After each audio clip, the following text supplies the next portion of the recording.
Found myself homeless with 3 children. I was introduced to Scott Blue, and the things that they have taught me while going through the program is what has made me successful today.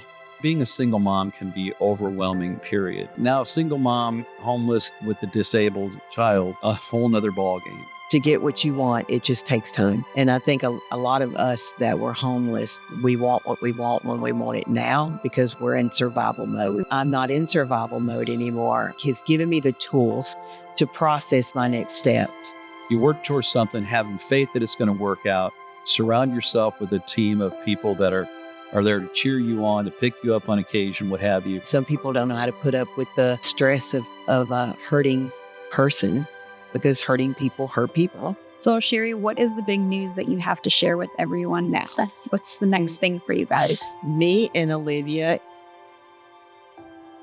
Hi, everyone. I'm Tracy Lewis with Imagine Marketing, and I'm joined today by Pastor Scott, who's the founder and CEO of Matthew's Hope, as well as beautiful Sherry, who is a former guest of Matthew's Hope. Welcome to this episode of Straight Talk, No BS with Matthew's Hope, presented by Imagine Marketing. At Imagine Marketing, we put in the extra effort to craft a tailored strategy for success. We also offer photography, videography, and even podcast production services. Book a free consultation today. So in this episode, we'll be sharing a very exciting update in Sherry's life since the last time she joined us in episode 6. And if you haven't watched that yet, I encourage you to go back and do so.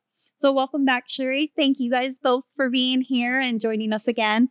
In episode 6, you shared your full story of how you became homeless, how you found Matthew's Hope and where you were at that point, and how you worked through and graduated through the Moving Forward program.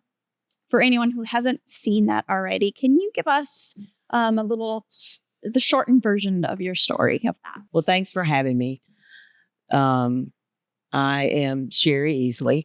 I was married for 30 years. As a child, I was raised in a very dysfunctional home. I found myself a ward of the state. Then I got married, and I married a dysfunctional man. And both of us tried to live a successful marriage for 30 years. 30 years later, I found myself homeless with 3 children. I was introduced to Scott Blue. I showed up on a Tuesday at Matthew's Hope, and it's been a 2.5-year journey. And so now it's been 9 years since I graduated from Matthew's Hope. And the things that they have taught me while going through the program is what has made me successful today. And I will always be there for Matthew's Hope from the bottom of my heart, Scott Blue. So, Scott, why has Sherry's story always resonated so much with you? Well, first, I'm still trying to process how much time has gone by. Now, it's not 9 years since she graduated, but 9 years since we first met. And, Matthew's Hope is 15 years old. So what's interesting for Sherry, my story with Sherry's story, is the fact that first I related so much originally to the dysfunction she spoke about. I think I may have said to her at that time, maybe we are related. We came from the same family. But it was very interesting to hear her story, but also I fell in love with this child next to me, Olivia, and she has another beautiful daughter as well. And I'm watching this whole thing as we're meeting them, and I'm going, okay, so we have nothing that's caring for Olivia because she's not been at that time. There were no ties to any kind of support for that. We have an older daughter who drops out of high school, younger daughter, that because Olivia is the oldest, that drops out of high school to help care for her. And there was a lot. And a lot of it was things that we really hadn't dealt with before. I was kind of like, okay, the one thing about Matthew's Hope, and I've always, I hate to say prided myself on because I hate using that word, but I have taken great joy in is that Matthew's Hope typically isn't that place that's going to say, we don't do that.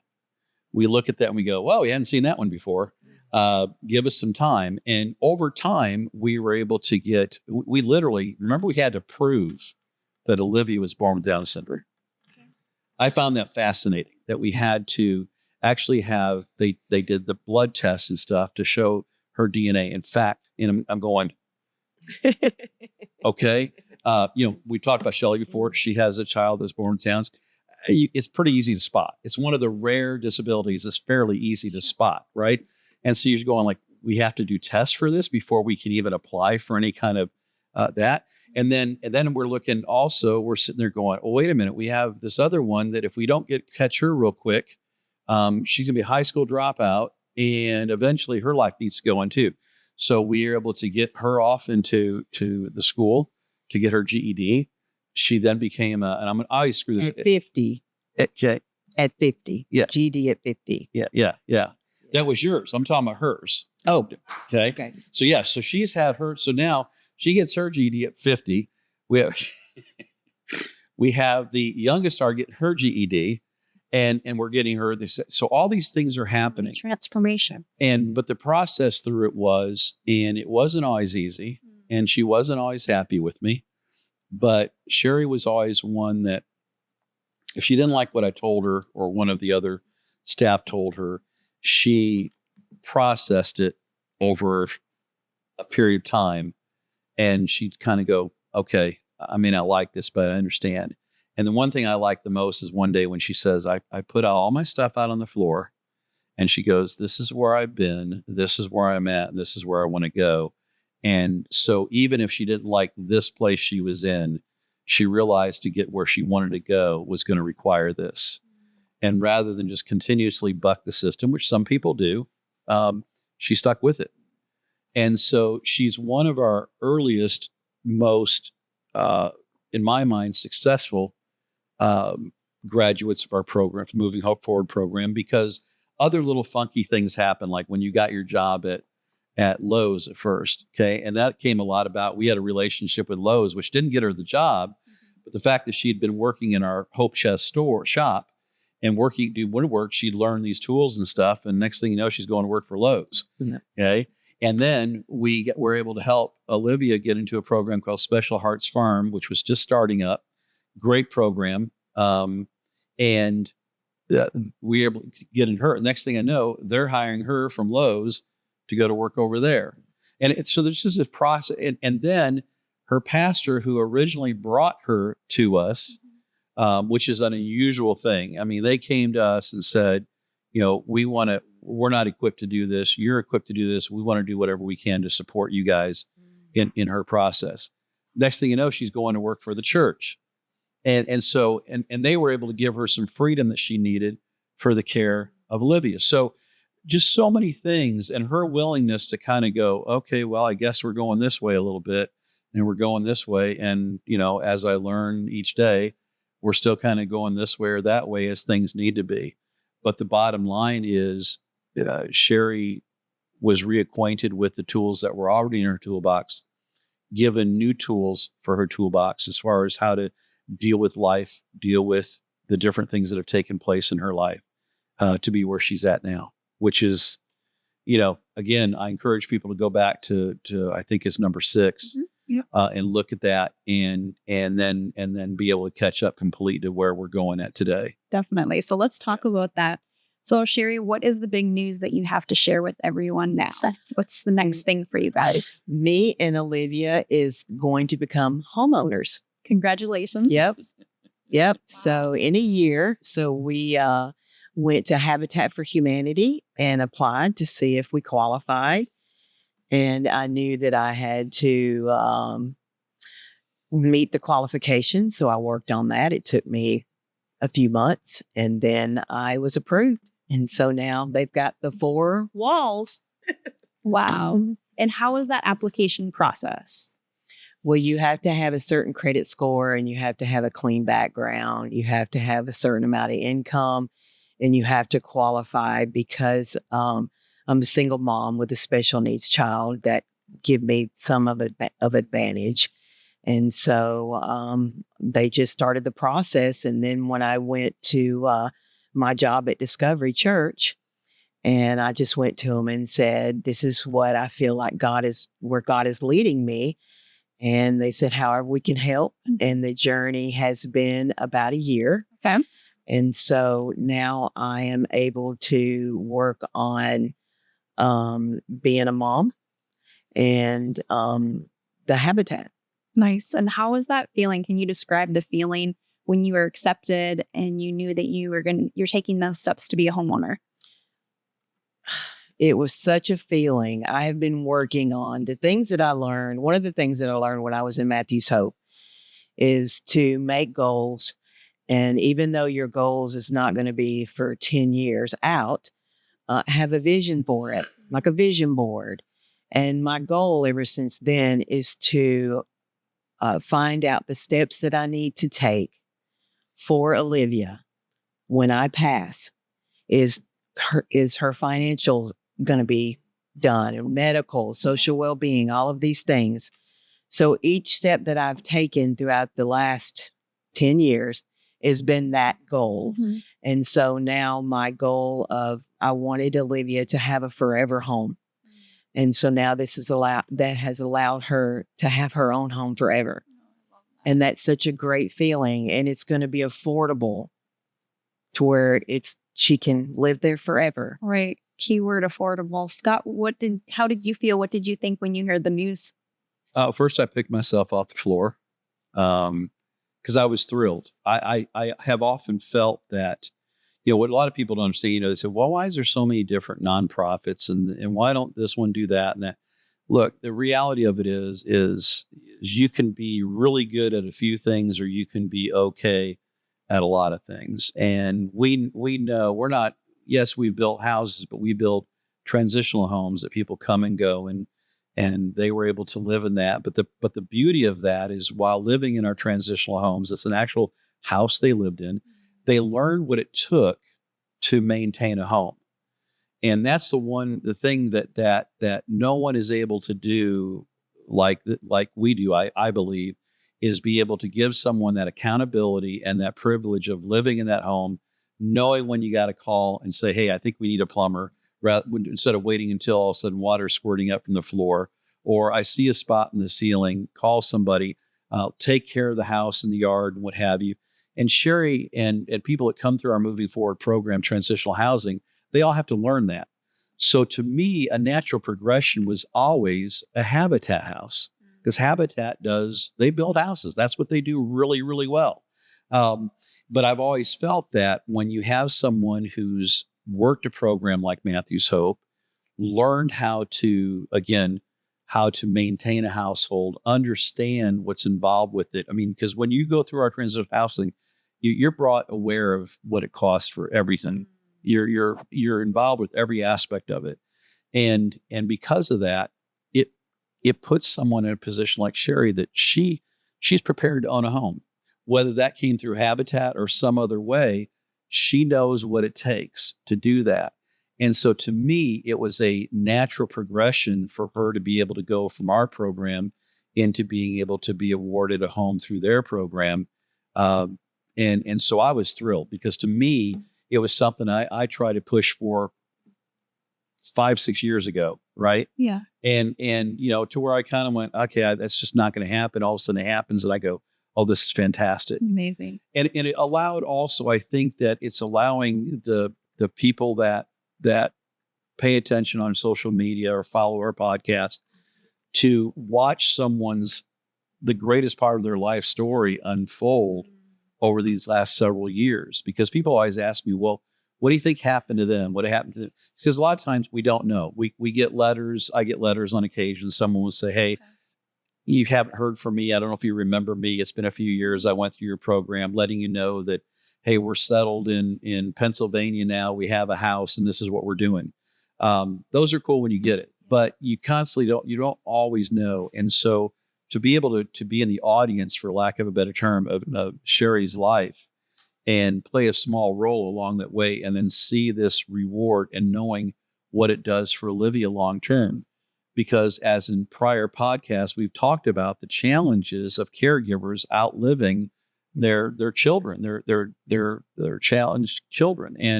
And this is a situation where normally Shelley probably couldn't live long enough to make enough money to really properly set her up. Mm-hmm. This is going to do that. And to me, that's the ultimate victory. That just doesn't get any better than that, because there are people such as Olivia that do end up on the streets, and they often are taken advantage of, and it's really sad. Yeah, that's Really sad. terrible. Sherry, what is the time frame for this whole process, and when do you expect to have your keys to your home? Probably a year. It's probably going to take a year. But the best thing about it is I will be involved in every step of the way. Okay, and what does that look like? Yeah. To me, I envision it of Olivia having a little hard hat on and a little, apron on. And Maybe we can get her a purple one. yeah, Yeah, there we go. yeah. I love that. So she'll be a part of the process as well. So you guys, you filled out the application. Then you found out that you're accepted. What's the next step after that? Now I have to take 14 classes, Okay. and each of the classes will pertain to being a homeowner and what that looks like in every aspect. So I'm really excited about that. And then I have 2 mentors that I have during the week, or once a month I have to talk to. And then I have to prove my income and, paycheck stubs and that sort of thing. And then just get my sweat equity hours in. Mm-hmm. And are there any similarities between what Matthew's Hope expected from you and what Habitat for Humanity requires of you? Yes.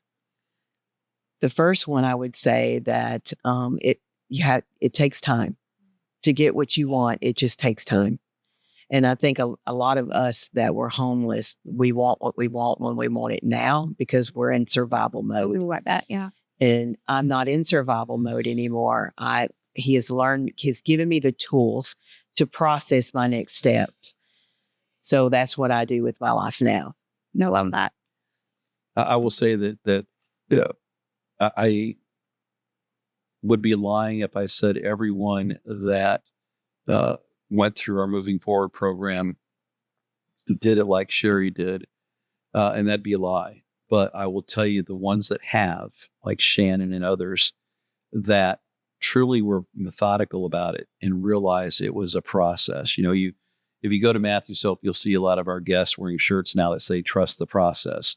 There's a process, okay? And what's really cool about what Habitat is doing now also is they're reinstilling some of those things. The great news is for her is she's got a little dirt under her fingernails, for lack of a better term. Mm-hmm. She's been in a house. She's had to do that. And then the last few years, she's been in a rental. So she's had to take care of that aspect of it. So she, to me, is super prepared for this. I have to mow my own lawn. That is what I know. Especially in Florida. To mow my lawn. I love that, though. I'm excited for you, excited that I won't do that. The closest thing that Matthew's Hope is going to do to anything is I believe it's in October, is a bunch of our team is coming together out of both our Brevard campus and Orange campus. And we're going to come out there and work alongside them and be a part of that house coming together. So we're excited about that because, at this point, there's not much more we can do except be cheerleaders. Yes. I will say that Sherry has always been one that even since her graduation, which has been years back now, when she has had something that she has a decision she was going to make or something she was thinking about, it would not be uncommon for her to either stop in or call us and say, "Hey, I'm looking at this," or "I'm thinking about that. What do you think?" Mm-hmm. And most of the time, my response was, "Well, what do you think?" Because I want to know. You've been given the tools. Now I'm going to see you use them. And there's only one time that we won't go into detail in. There's only one time she went and did her own thing, and having people come in. Oh yes, okay.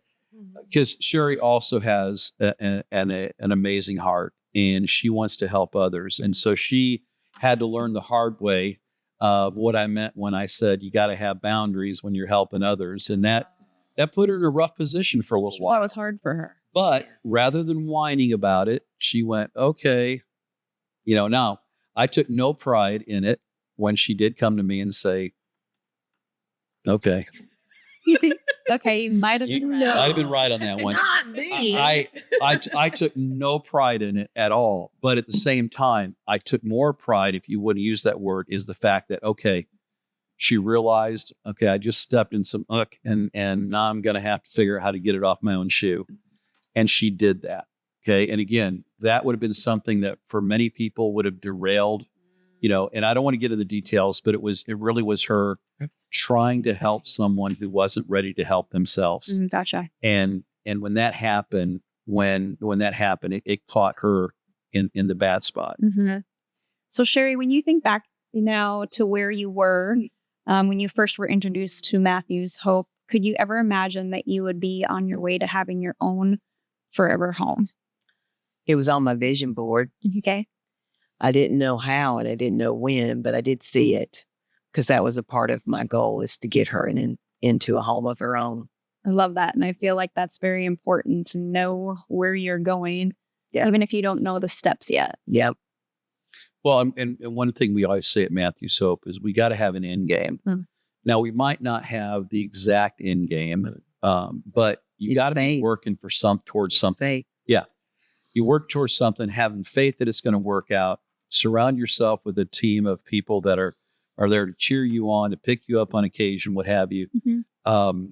But it is, she brought it up it is moving in faith, not knowing, okay, I don't know the exact outcome, but if you're not working for something, how are you going to know when you get there? Right.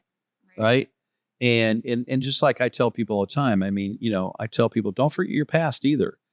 Don't dwell on it. Don't let it be an anchor, but don't forget where you came from. I still remind myself often where I came from, because I don't want to be there again. Mm-hmm. I don't want to be there again. And if you forget where you came from, it's a lot easier to slip right back to it. Yeah. To me, it's being aware of your triggers. That as a child, and I still deal with that now, with Olivia and the goals that I have set for her. One of my last goals is getting us on a healthy journey. And for me, coming from a childhood of foster care and so forth, I have food issues as well. And so with Olivia, she has that as well as the disabilities and then the obsessions. So my journey now, since I've got the home, I've got her financially set, medically set, still working on the social part, but now it's to get us healthy, because I have time to get us healthy. And I've noticed that with Olivia, she's on Medicaid and I'm on Blue Cross Blue Shield. Well, we're kind of like a special case, because there's going to be a little bit more in depth to it, because she has to understand what you're doing, because food to me is the answer for all my different emotions. She does the same thing. So now that's my next goal, is to get us healthy. So. Love that. That's good. Scott said that Matthew's Hope team plans to volunteer to help work on your house. As a former guest of Matthew's Hope, do you ever go back and volunteer there?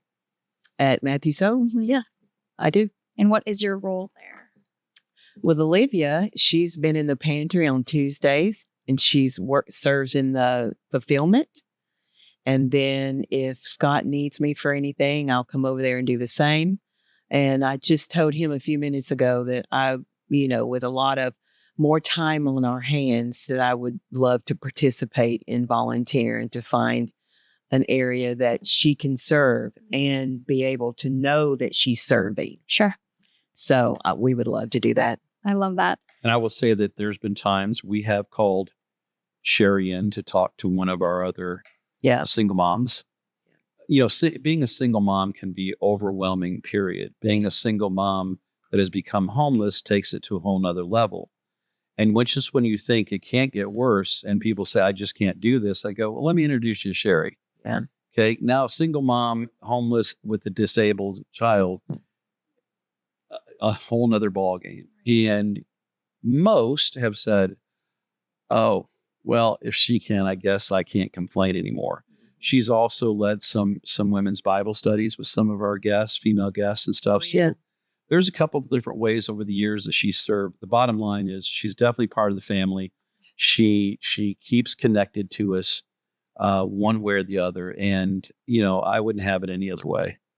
That's so inspiring. And I love how, so you were in a marriage for 30 years and whatever that situation looked like. But then you had to be independent, and you were the one that the kids were relying on. You were the one that you had to rely on.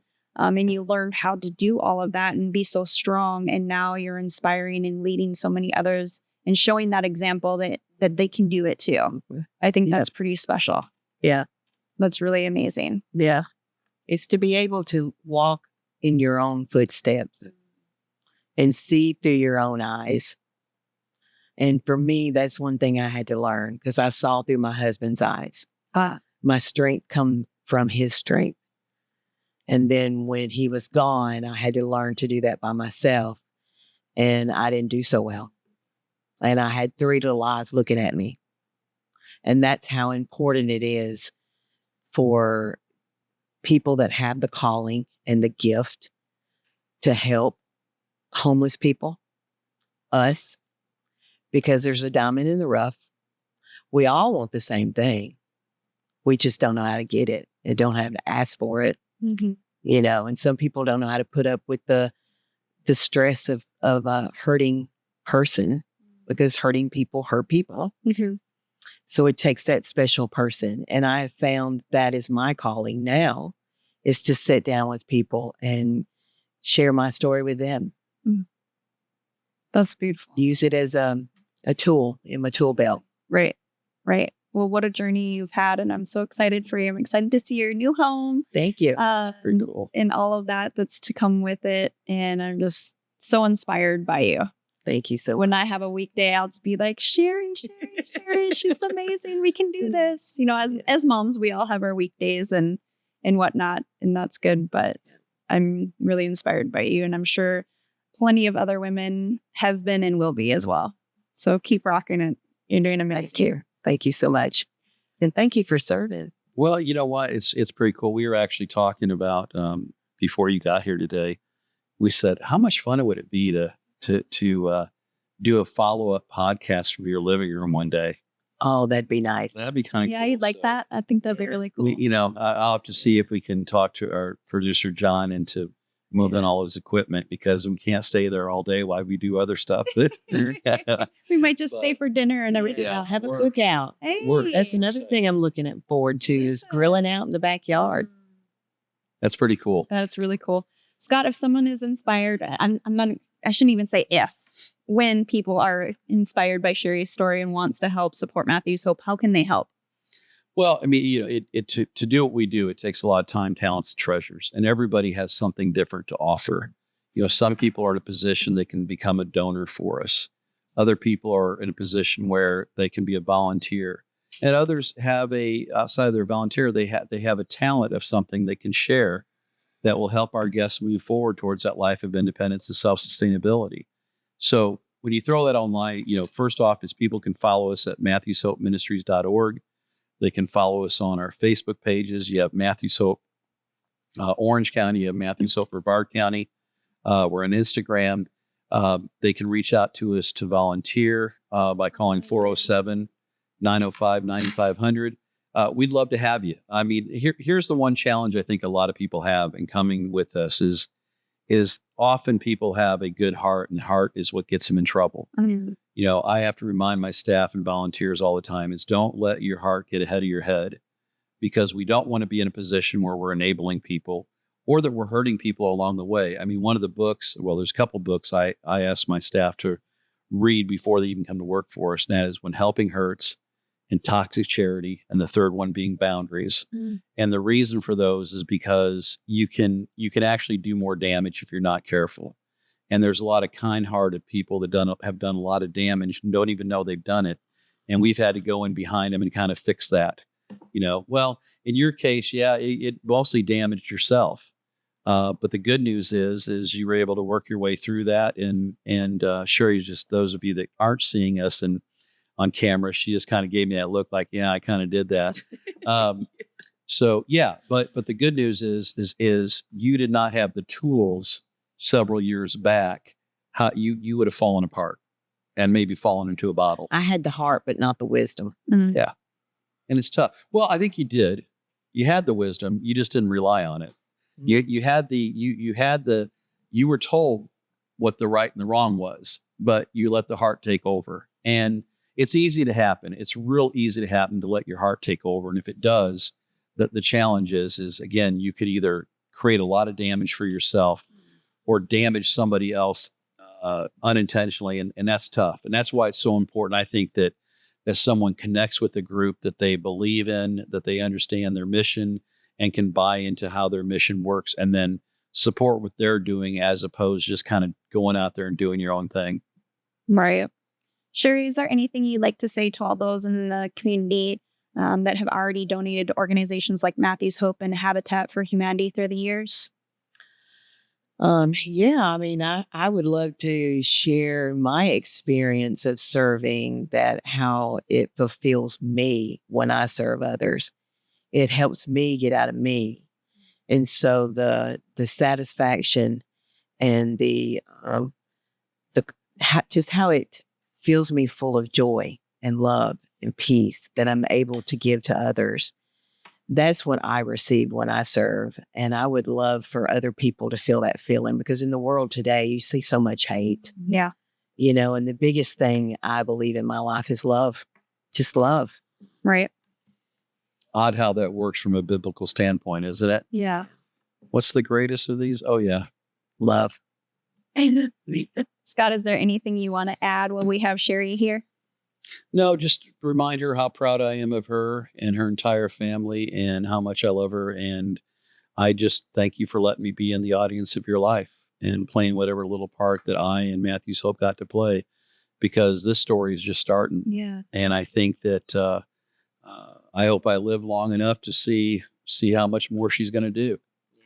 Shelley, you want to add anything before we close? Well, just thank you, Scott. Thank you, all the volunteers that give of their time every time I needed it. And there was so many occasions I would be sitting somewhere crying and the volunteers would come and find me. They are the hand of God. And thank you so much to all the volunteers. I love it. Agreed. Well, thank you both for being here. Thank you, Scott. Thank you for sharing your story. And for those of you who have not heard her full story, please go back to episode 6 because it's amazing. We're going to continue to follow along on this journey and, be there cheering you on when you get your keys to your home, and even past them. Like Scott said, it's just beginning. So it's very exciting, and I can't wait to see what's next. Thank you. Thank you all. Please like, subscribe, and share, and we'll see you next time.